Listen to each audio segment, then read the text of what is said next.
Катастрофален откуп на мелешевскиот компир. Околу 3000 тони во Росиново скапуваат во визбите на производителите и за нив има малку надеж дека ќе се најдат купувачи. Иначе синдичара нема веќе, кујна нема, значи нема веќе и ако дојде некој трговец да му го дадеш компиро 8 денара, по 10 денара со кеф ќе те чука по рамото, до година после и пак ќе си го зема.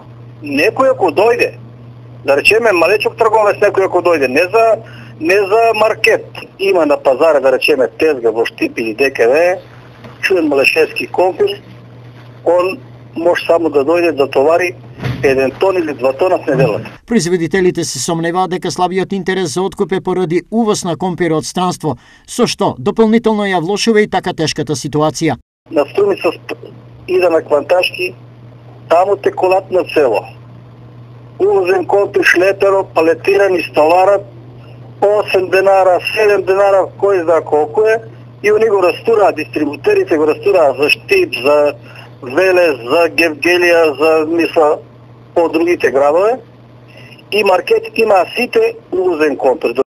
Ситуацијата во континуитет се повторува неколку години наназад, а резултатот е драстичен пат на цената и загрозена екзистенција на производителите на најпрочуениот компир во државата. Лани немаше никаква цена, никаков откуп. Това не е волна, па да го местиш.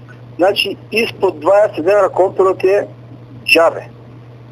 Пошто ние садиме за јадење, а не за да го создадеме светскиот пазар. Годишно во источниот регион се произведуваат околу 34.000 тони висококвалитетен компир, но голем дел од оваа количина поради немање на откуп завршува како добиточна храна. Спасот за производителите на компир е итна помош од државата за спас на земјоделието и сточарството, но и контрола на увозот и гарантирана откупна цена.